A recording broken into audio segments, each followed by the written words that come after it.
Hello and welcome to yet another episode of Full Wales, See Wales with me, Robin Morgan. Me, Owen.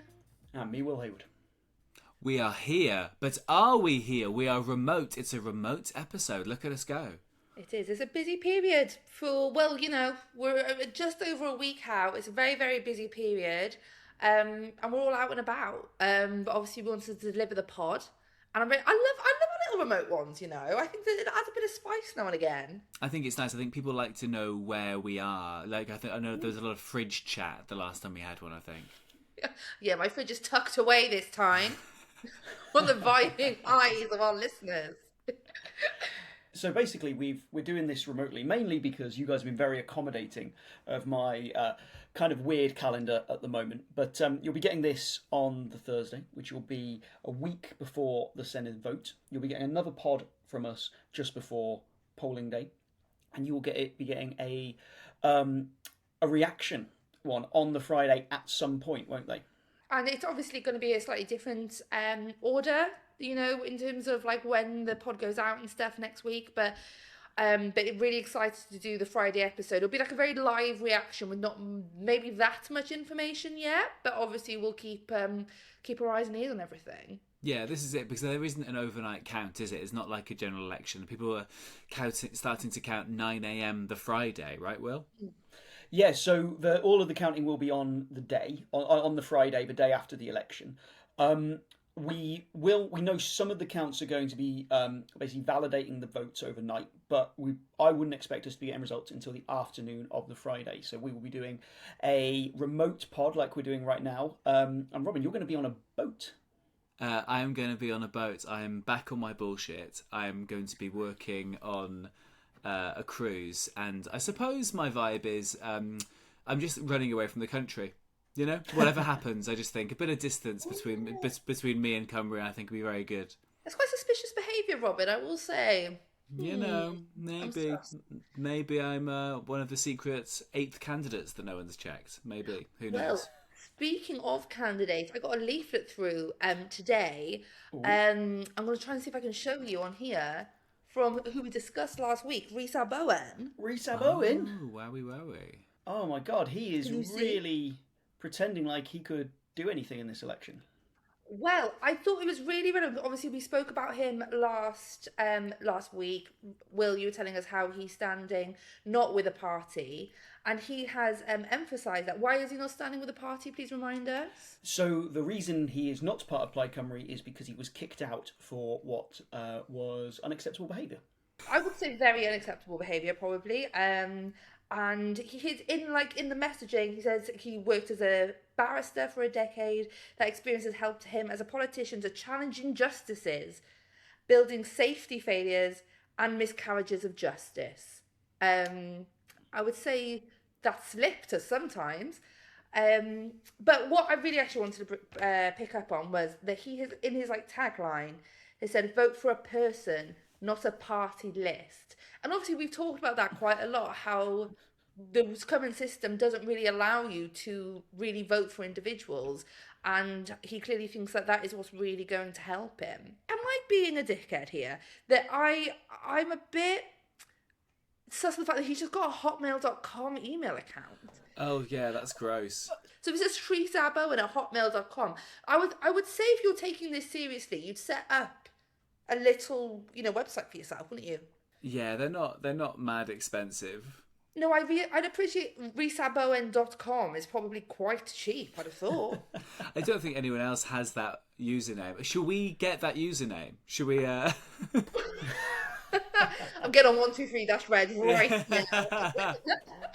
And blue branding on top of it as well. Yes, blue branding on the top, but a bit of yellow.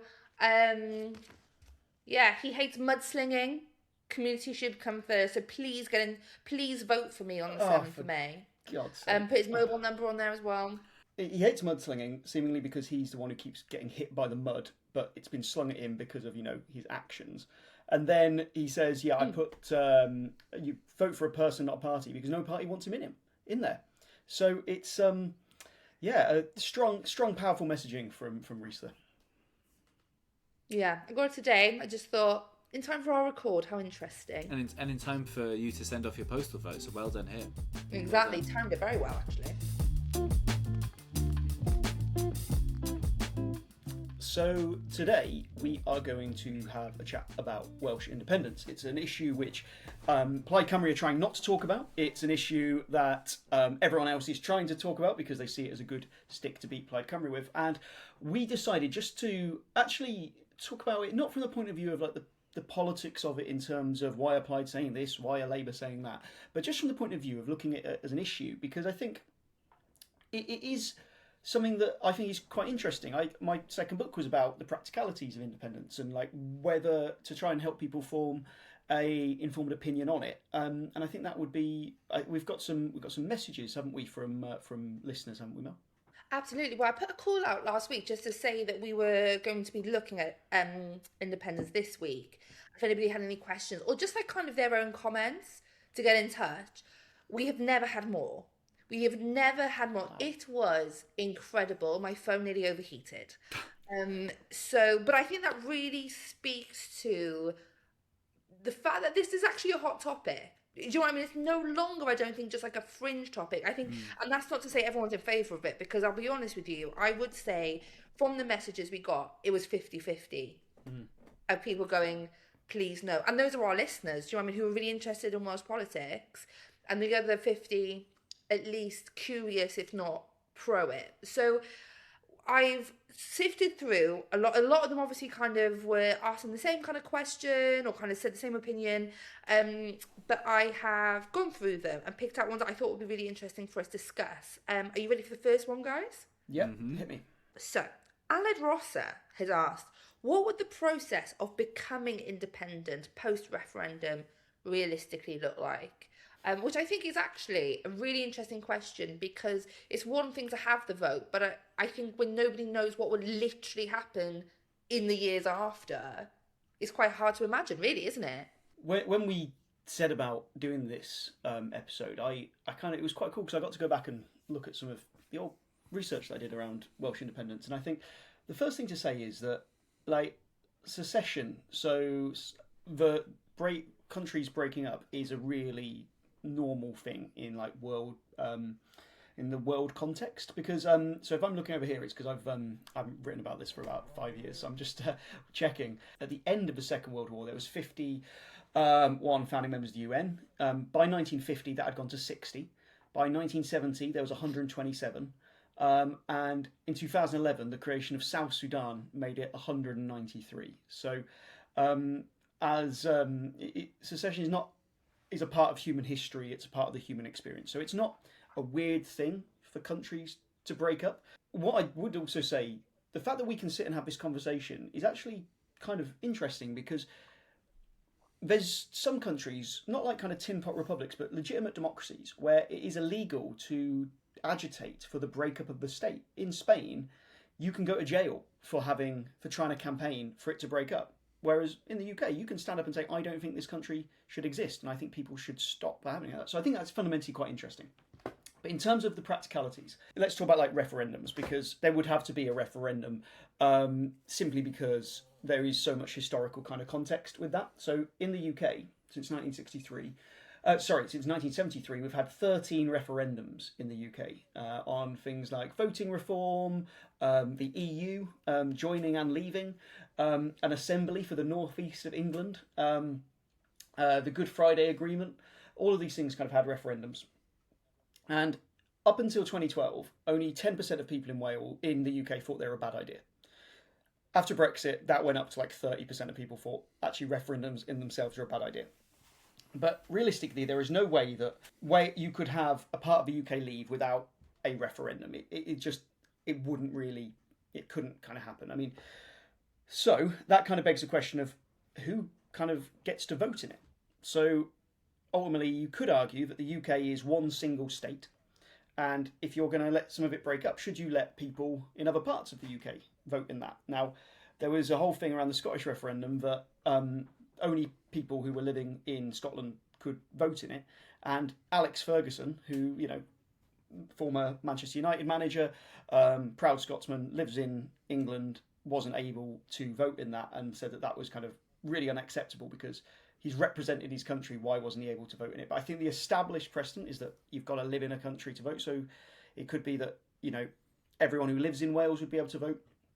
It could be that you have to be like a member of like the Commonwealth if you live here. That's allowed. All sorts of ways of doing it. Anyway, we're getting into nitty gritty. Basically, the Senate doesn't have the power to call its own referendum. It could potentially hold one, but it wouldn't have anything binding, and it would have no like legal standing. And that's why the SNP haven't held their own referendum on Scottish independence, because ultimately secession, so when I say secession, the breaking up of the UK, is not a devolved matter. It's not something that's been devolved. So it would have to come from Westminster. And then you get into the position of, are Westminster politicians ever going to allow another referendum? And the most likely one is Scotland, because it's not going to happen in Wales anytime soon, I don't think. But if SNP were to win 60% of the seats in the Scottish Parliament, what is that a fair enough reason for a referendum? It's interesting. Would you guys expect that to ever be granted? From a Scottish point of view, I think like Swindog has been saying that in the run up to these elections, how he can see it happening in the next few years.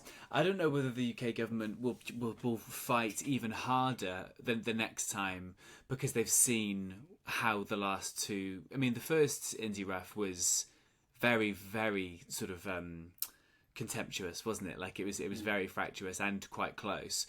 And very interesting about that stat on whether the public are fans of referendums post Brexit now. I wonder whether they've almost been tarnished, and people would be going, well, no, we'll just hold fire and just kick the can down. I think from a Welsh point of view, we've been talking about this since the podcast started. It kind of needs there to be another Scottish one, I think, for a Welsh one to almost be in the conversation. I'm not entirely sure why that is. It'd be really interesting to know whether, if Plaid become the next government, and whether they can, defend their crown and get a second term, whether that'll be something they run on. It's sort of a really interesting couple of years. I mean, I think see how these elections go from a Cymru point of view, but also a Scottish. But then, the next five years or so are quite interesting from that point of view. Yeah, I think it's one of those, like the word referendum, I think will, give people on every side of the Brexit argument shivers, because of the ugliness. Oh, no, I think, they kind of came for years afterwards. And it's funny, right? One of the comments that we got from our listener, Ben Harris, said, how can independence not be on the ballot when a party actively supports it? Which I think kind of feeds into what we're saying there. Like, if a party gets a majority and that party's raison d'etre is independence, how can that not be one of the questions that people are kind of making a decision on? Now, I know Plaid in this election are trying to not distance themselves, well, some people might say distance, but they're trying to really not make a vote for them a vote for independence, whereas I think it would have definitely been in the past. And, I don't know in terms of the SNP whether voting for the SNP 100% means you're pro-independence. But, we've said this on the pod before, like, what is it going to look like when you've got two governments who are both like wanting independence either side of England? They're sandwiched by independence governments. It's a very colonialist look to then not do it or not even have the conversation, isn't it?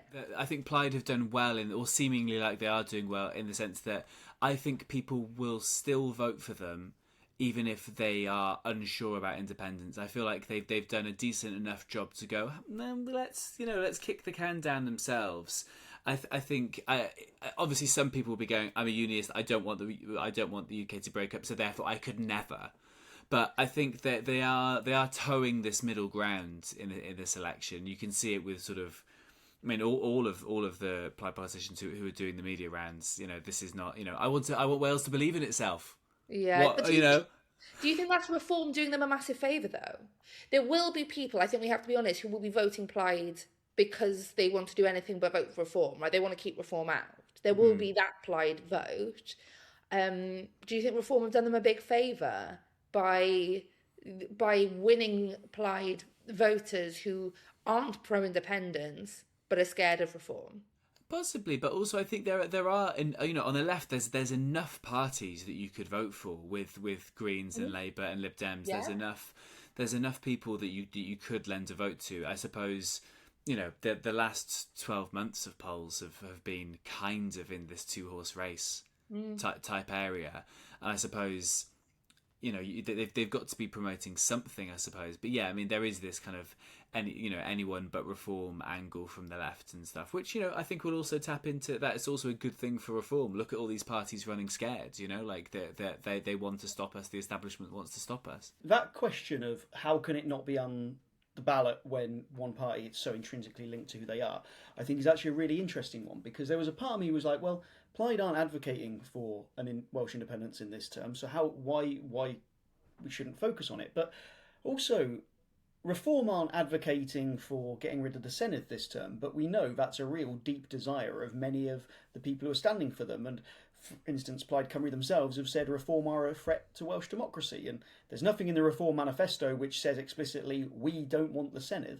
but we know that is how many of them feel, and we know that with Welsh independence, it's how many of Plaid feel, that they really do want Welsh independence. And I think it's perfectly legitimate to talk about issues like, do Reform want to abolish the Senedd, and do Plaid Cymru want independence? But I think it's really important to do what we're trying to do today and have that reasonable discussion about it, because at least then we're discussing it from the point of view of facts. When I was going through my research, actually, we talked about the practicalities of an independence vote. Here's a question for you guys. What do you think the question should be? If you would say there's going to be a referendum, what would you say the question should be on Welsh independence if there was a referendum? See, that's really interesting, because the wording is so important, isn't it? Like, is it, do you want, it could be like, do you want Wales, Cymru to leave the United Kingdom, or do you want Wales to have independence? Like, those are two different things, really. Do you know what I mean?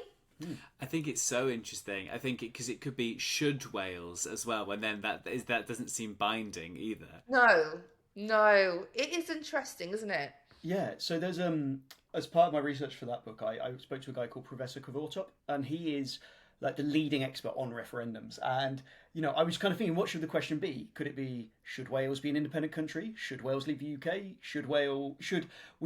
Would you like to see Wales break away from the UK? Or do you agree with the statement that Wales would be better off outside the UK? There's so many different ways you could phrase it. And according to all the research on previous referendums around the world, it doesn't really matter what the question is. The only thing that really matters in terms of how people vote quite often is the length of the question. So the longer the question is, the more people are likely to say no. And that's really, really interesting, isn't it? Wow. Do you think it's because there's uncertainty as to, the longer it is, the more complicated it is, and then there's the part of the human brain goes, well, no, it's a bit complicated. Yeah, it's like when someone's giving you directions when you're travelling. So it's here, then around that, then your next left, and if you've gone to the church, you're like, no, I'm just going to crash the car then. Yeah, I don't want to do it. No. Okay. I'm going to give you two examples. So Quebec has had several independence referendums to see if it should leave Canada. And the one in 1979 was incredibly long.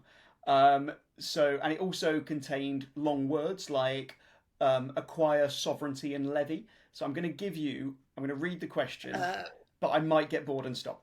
Okay? The government of Quebec has made public its proposals to negotiate a new agreement with the rest of Canada based on the equality of nations. This agreement would enable Quebec to acquire an exclusive power to make its laws, levy its taxes, and establish relations abroad, in other words, sovereignty. At the same time, it will maintain with Canada an economic association regarding the current currency. And I'm halfway through. So really, really long. Yeah. And then they did another one in 1995, which was much, much slower, much, much, much less. But then if we compare that to the Brexit question, which was, should the United Kingdom remain a member of the European Union or leave the European Union? Really short, really snappy. And even the emotion of the words remain and leave. Leave is such a more emotive word. Like if you would say to someone, are you going to stay or are you going to go? People might say, I'm going to stay. People say, are you going to remain or are you going to leave? The words themselves make such a difference to And this is what I think is really interesting. We talk about independence. You can go really broad and talk about what happens to pensions, what happens to the currency, and you can even go really small and talk about the practicalities of even how you ask this question. Do you think that it would gain more kind of emotion and feeling amongst the public if Scotland was to go independent?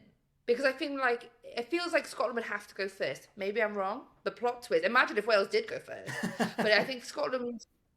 Hot take. I feel like Scotland would have to go first. Do you think there would be heightened emotion amongst the Welsh public? Like it would almost feel like it then becomes a real possibility. Because I feel like if we were to have it now, it feels like so unrealistic that I don't think there would be that kind of passion for it. You got to see it to be it, right? I think if the Welsh Indies saw the SNP doing it, I think they get horrible FOMO.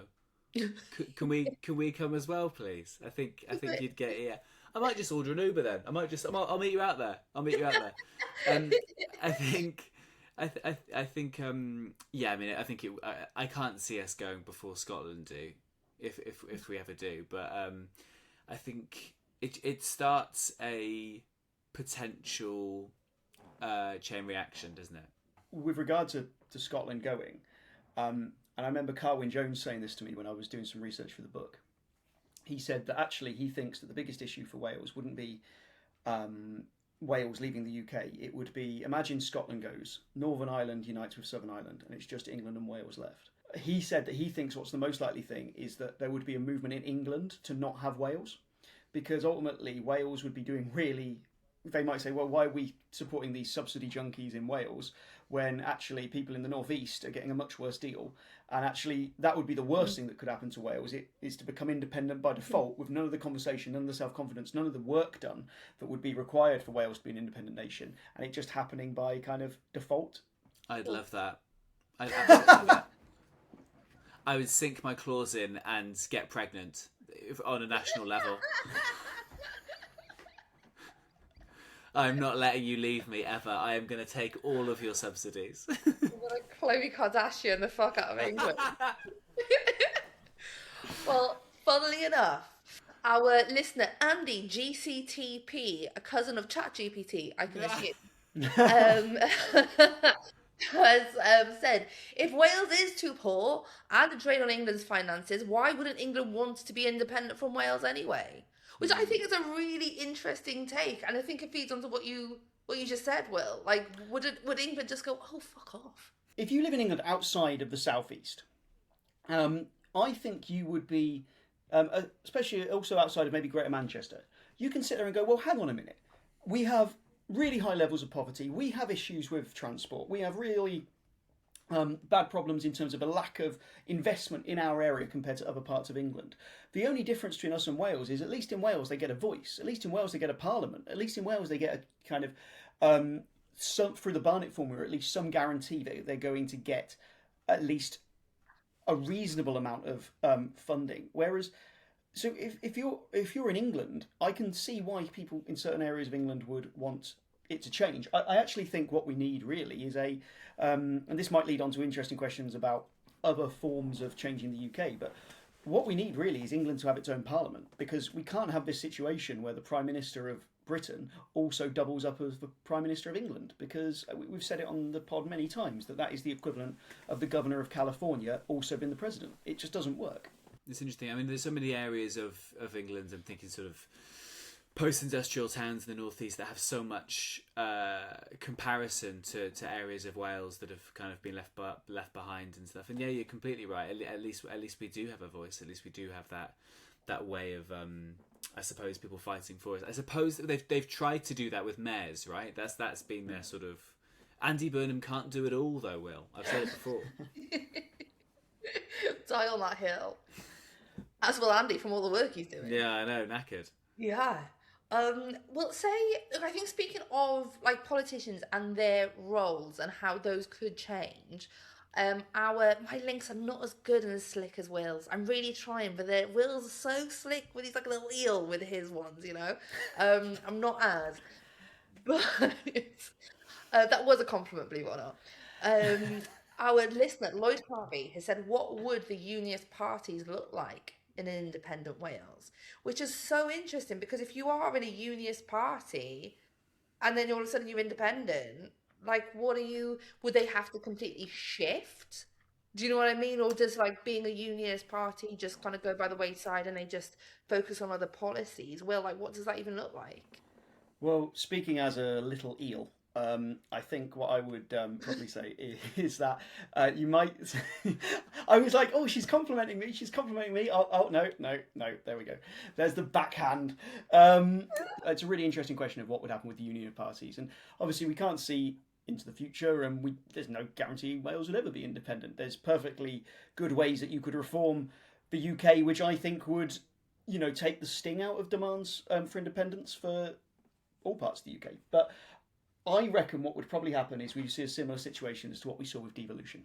So devolution, the Tories absolutely didn't want it in a million years. And Labour, some of them really wanted it, some of them really didn't. Plaid, they really wanted it. And what you'll see is the parties will reflect their views once the reality has become apparent. Like, the Tories have never sent their best and brightest. You've said it before, Mel. They've never sent their best and brightest to Cardiff Bay. They've always been aspiring to go to Westminster. It's been a bit of a halfway house with Labour, where some of them are like, yeah, I am invested in it, with others saying, actually, I'd much rather be an MP. And I think in a post-independent Wales, it would basically, the Tories and any Labour that are left who had campaigned against it would be like, have you ever taken a partner to a party that they really don't want to go to, and they just stink the place out with just being a bit miserable?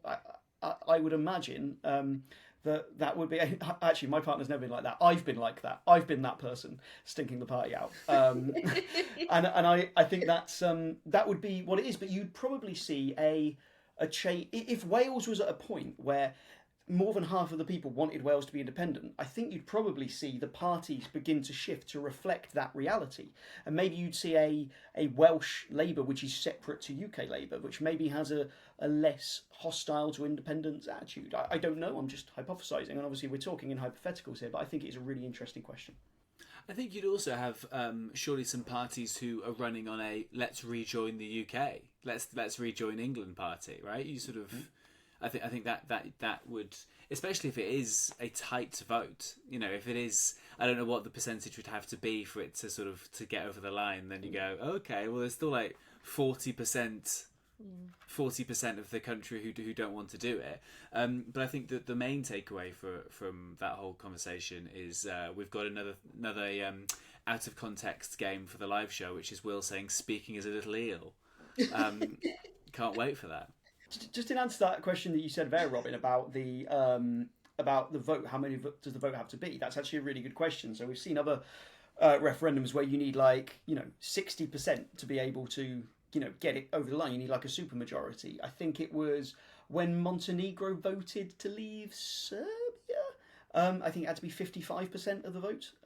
But the UK, the established precedent is 50% plus one, and I think that is. That's a pretty low bar to break up a country, but I think it's also it is interesting question to ask. Could I Mel, you're mentioning that somebody had asked questions about the question of independence being too black and white and stuff around. Did someone say about federalism? Did someone mention federalism? Yeah, so Alex Addisc. Addisc is education. In case you didn't know, so I assume they're big into. Well, I hope they're a teacher. Has asked: has the independence argument been too black and white? I.e., could federalism be a possible grey area / option? I feel so Lib Dem talking about federalism. The Lib Dems love federalism. So there's loads of different models for how you could redo the UK in terms of how it's governed. Federalism would be essentially like kind of what you have in Germany, where you've got loads of the Länder, which are different. For want of a better word, provinces or federal states within the wider German government. You have this in America. You've got the 50 states. That's a federal model. So you've got essentially the states government, and then above that you've got federal government, which is the UK, which is the president. You could have that where you had England, Scotland, Wales, Northern Ireland as separate things. The challenge that we have in the UK is because England is so big. Like, for instance, England, Wales, Scotland, Northern Ireland, each has a separate government, and then they have an overarching government. The decisions made by that government, if you were England, you'd be like, well, Wales shouldn't get a 25% vote in that. They shouldn't get the same vote as us because we represent 80% of the people. So it's a way of creating that without having essentially a real mismatch between how much bigger England is, and that's part of the challenge. It's one of the reasons actually why Quebec didn't end up leaving Canada, is because actually Quebec's one of the bigger provinces in Canada. So actually they didn't have that same mismatch that, for instance, Wales or Scotland do in the UK. So it's a really interesting question. There's other people who advocate for confederalism, which is where you basically, as for all intents and purposes, make all of the states independent states, and then they unite on certain things like defence, border control, stuff like that. But that, some people see that as independence in all but name. But it's a really interesting thing, and you could basically break up regions of England and have make the mayors more important, and so. But it's a really hard question to answer. Can't we just have maybe 4 super constituencies across all of the UK? North, mid. Yeah. Yeah. These guys are mid. So mid. So mid. Apologies if I'm putting you on the spot, Will. But out of it, are there any examples of countries where this has gone well, where that kind of federalist breakaway has been successful, that kind of, if anybody wanting Welsh independence could kind of look to and be like, well, that's worked, so maybe that's the method we could use? Countries breaking apart is really pretty normal. As we said, the UN had 51 members at the start and now has got nearly 200. People often point to Ireland. So Ireland, left the UK, and now is perceived to be doing very well. I don't think there's a large group of people in Southern Ireland who are saying, God save the King, please let us rejoin. I don't think that's something that's really happening. The thing to bear in mind is any system you can ultimately make work if you are willing to be flexible and responsive to the needs of the people within it. I think the thing with Ireland is, Ireland suffered many decades of real abject poverty, real challenges, huge social upheavals in order to get into the position it is now. At the moment, Wales has huge issues of poverty, but there's also a lot of people who feel very comfortable with their life and they're happy with their life, and what they don't want to do is risk that prosperity and have uncertainty. But the other thing to say is human beings have demonstrated, even in the UK in the last 10 years, that they are willing to forego certainty for this kind of nebulous idea of sovereignty. Brexit, if you read anything really on Brexit, you knew we were going to get poorer. And many people were really happy to take that because they felt this kind of overarching idea was worth paying for. But I don't think people did know that. I genuinely don't think people. I know that you said if you read into that, but I think the Leave campaign did such a good job of saying this is Project Fear and starting that kind of, I suppose, a very movable truth in that campaign. I think if it's hindsight 2020, I think if you put what happened now to those Leave voters and say, well, these are the options here. I think then you could argue that point, but I wonder whether it's people weren't believing those predictions to be true, right? I think there was some who were just true believing leavers, and there are some who were like, well, we could spend that money on our NHS. I think going back to that first point you made, Mel, I think there are loads of countries who have left larger states and done really, really well out of it. And people will point to things like Estonia and stuff like that as what places that have left the Soviet Union and are now doing well. And a lot of those countries, when you're a smaller nation, your foreign policy is really predicated on maintaining stable international relations. Turmoil like we're seeing at the moment is really, with Trump and everything, is really only beneficial or worth doing if you are a very large country. Russia, the US, having huge international turmoil is, if you're I think it was Carney, the head of Canada, said, for us medium-sized countries, if we're not sat at the table, we're on the menu. And for countries like Wales, even if countries like Wales, if they were to be independent, what they want to do, if you are not, if you are independent, you want to tie yourself into things like NATO, and you want to tie yourself into things like the EU. And actually, this is something we could get into if people want to ask questions on it.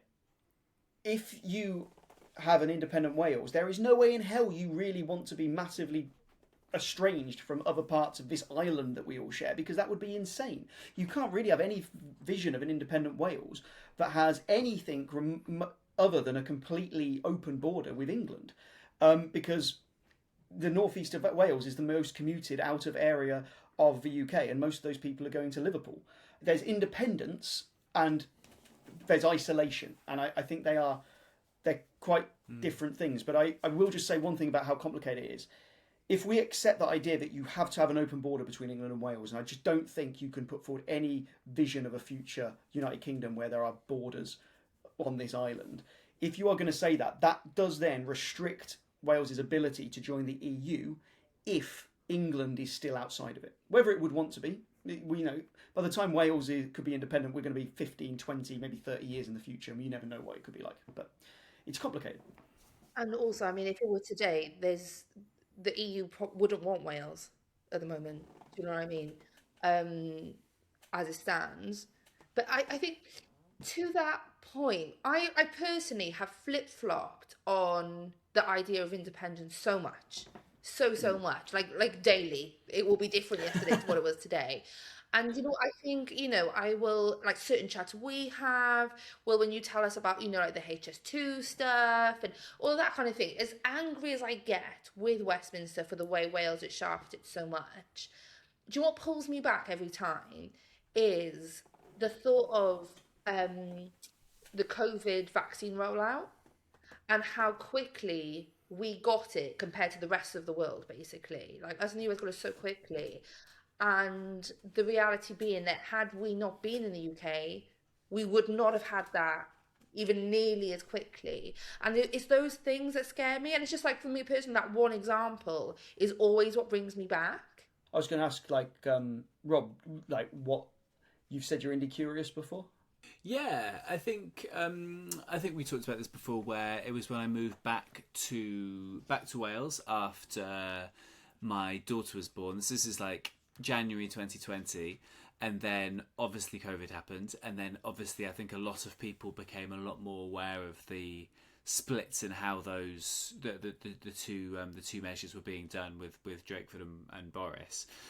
And I think it was the first time I'd felt as an adult of that awareness of, oh, things can be done differently, because I think you just kind of grow up with a bit of the status quo and you just assume that sort of Westminster is the be all and end all. And I think, sort of devolution getting more and more powers, and the then Assembly getting more and more powers as I was, left uni and sort of maybe not as aware of it and things. So it wasn't really until I came back that I suppose there was the Senate as it is now. It's such a big thing, and I'm always a fence sitter in everything that I do.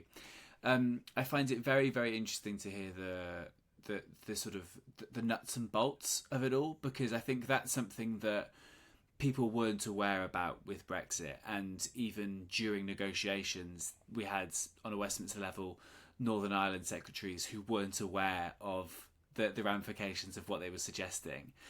And I just think that things will change, and it's just this sort of very, very vague blob of what is an independent Wales, what does it actually look like.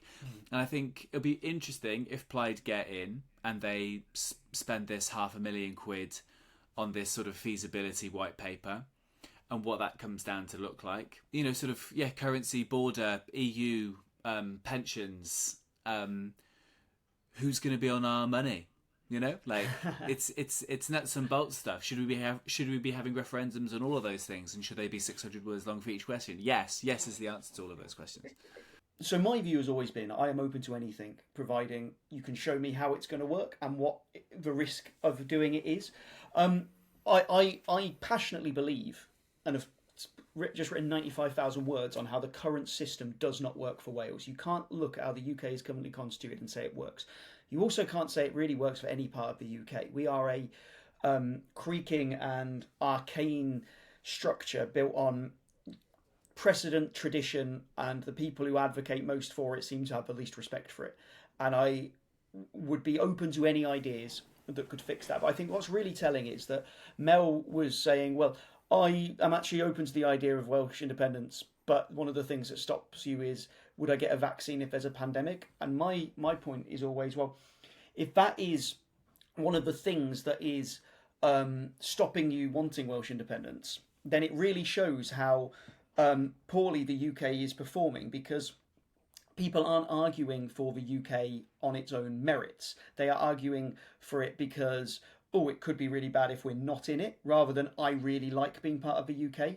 And I think that is a real fundamental issue. And we need to get to a point where the United Kingdom works for everyone. And whether you support Welsh independence or not, I would argue the next Welsh government, getting Wales to a point where it could be independent is something we should all aspire to, because that raises the bar for what the UK needs to offer, doesn't it? Like, if Wales is really thriving as a country, people are like, well, we could do this on our own. It sets a standard that actually the UK needs to exceed that to justify its existence. And every single government and every single system should be consistently justifying its existence to the people who live within it, would be my view.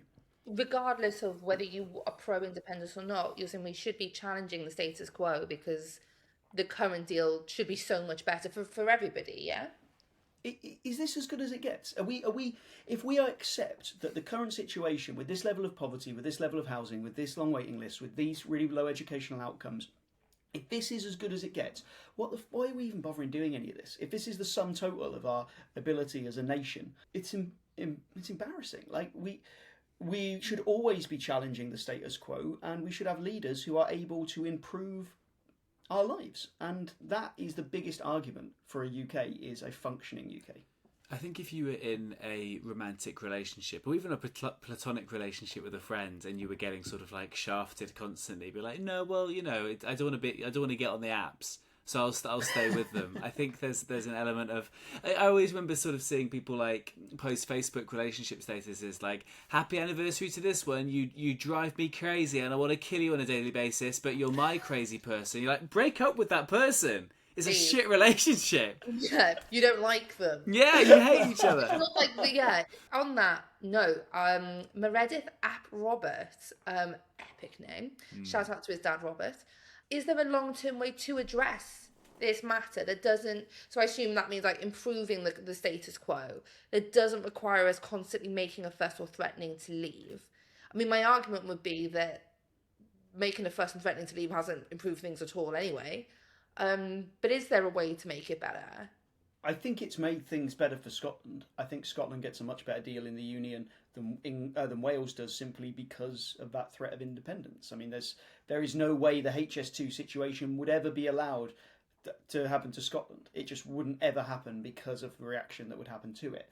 I think ultimately the easiest way to address the long-term issues that we face is enshrining the protections, the safeguards, the guardrails into how the UK is governed. I think the fact that the UK has an unwritten constitution is becoming untenable.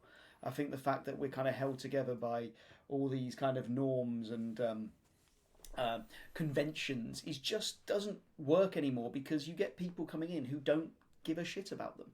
And actually, the fact is, the Welsh Parliament could be removed by an Act of Parliament in Westminster in which no one from Wales supports and no Welsh MPs vote for. We are our democracy, which we got through multiple referendums and century of campaigning, it can all be removed at the stroke of a pen outside of Wales. And I think having a system where the rights of the nations within it, if you're going to run a multinational United Kingdom, you have to focus on the united part of that, and that is united not through force, that is united through shared cooperation, shared respect. And I think at the moment we have a system which just doesn't reflect the reality of the UK as it currently is. So I think you could make the changes that would make Wales more, and Scotland and England and Northern Ireland more valued within the current system, and you enshrine them in law, and that can't be changed without the support of the people within those countries.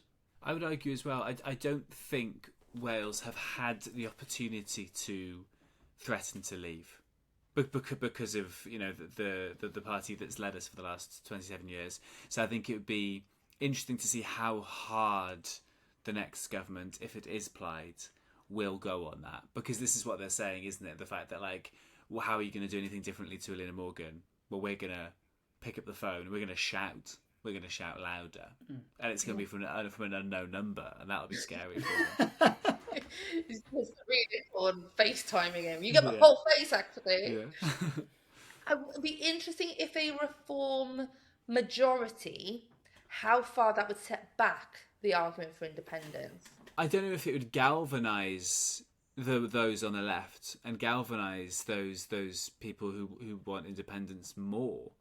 We're recording this 6 days after the latest poll that came out, which puts Reform neck and neck with Plaid, which I think is both good news for Reform in the sense that it's the first time they've been that high, I think, and also good news for Plaid in the sense that I think it'll put the willies up anyone on the left who might be thinking, I'll lend my vote to somebody else. So I think, a Reform government, a Reform majority, or not majority, but a Reform government in the Senate, I think will, it'll be very interesting on a number of occasions. Yeah, I think the result either way, it's going to be the first time that the notion of independence is almost less fringe, more serious, more of an adult conversation, I suppose. Either way, regardless of what happens, if it's Plaid or a Reform majority. God forbid, Lib Dem, who knows? Thank you for saying it in a singular term as well. A really minority government. The only one who can form a government. We sort of Game of Thrones. She's just getting people around her, feeding her grapes in the Senate. There's a shootout in old westerns, and everyone's died, and there's just the old one that just pops up from behind a stone at the end, and it's just Jane. It's just Jane and a greyhound. Nice. I think with regard to Reform, if Reform won a majority in Wales, I think that massively changes the conversation about the future direction of Wales. I think it fundamentally shifts. If most people in Wales vote for Reform, that really not only goes against Welsh independence, but it also changes the trajectory of Wales. I think the thing that would probably would benefit the argument for independence, well, not the argument for independence, the campaign for independence, would be if you had a Plaid Cymru government in Westminster. Bloody hell, that would change things. If you had a Plaid Cymru government in Cardiff Bay, and then you had a Reform government in Westminster, I think that puts a campaign for Welsh independence into overdrive, because you've got a nationalist-led government and a Reform-led government. And we know that the two times that there was a surge in support for Welsh independence was Brexit. After Brexit, there was a surge in support for Welsh independence. And when Rishi Sunak refused to extend furlough for Wales, and independence was seen as the only way of getting rid of the Tories. So I think that a Reform government in Westminster would be the biggest driver of Welsh independence. Wow, yeah, it's a really good point. Really interesting. Well, we will see. I mean, we'll see what happens. I know we said this at the start, but the fact that we received, so many messages on this point, on every side of the argument, and really insightful questions, and almost concerned questions as well, I think does prove that it is actually a question that people are considering at the moment. And I think a lot of things, most people are undecided still. I'm not advocating for or against independence, but I am advocating for a reasoned discussion around political issues and debating things from the point of view of fact. So I think it's really nice just to hang with my mates on an evening in April and just chat about an issue, rather than just talking about politicians themselves. Actually talking about an issue, it was actually really fun. So thanks, guys. And it's your second book, did you say, that really focuses on this? Yeah, it's called Independent Nation, Should Wales Leave the UK? And it's available from Bite Back Publishers, which is when I went out of Wales, somewhat ironically, to a London publisher. Well, just to infiltrate them, because that's what we need to be reading it. You know, imagine and then England. Imagine if England started campaigning to get rid of us because of you. I've got enough ego to imagine that. Yeah. Guys, it's been a great chat. I feel like we're counting down to Christmas, election, stressful Christmas, right? Stressy Christmas. Yeah, yes. Stressmas. Stressmas is happening. We're going to be remote again for our results-ish episode, just because we're going to be here and everywhere. But obviously, guys, we're going to be in touch. I can't wait. Absolutely, yeah, it's going to be really, really great. And then a couple of weeks after Election Results Day, our live show at Cardiff's Glee Club, we have hit capacity, but we've released extra tickets. We have found some extra tickets knocking down the back of the sofa. They've made the room slightly bigger, which is incredible. So funny. So we've released some extra tickets. So if you were waiting on it and you felt, oh, I've made the worst decision of my life, you can rectify that now and go get tickets. Links in the show notes, or if you search Glee Club for Wales See Wales, you'll be able to find the links there. Well, promise us you'll try and rest at some point in the next week. Yeah, definitely. I love resting. I have been Mel Owen. I have been Robin Morgan. And I remain Will Hayward. Bye-bye. See you next time. Bye guys.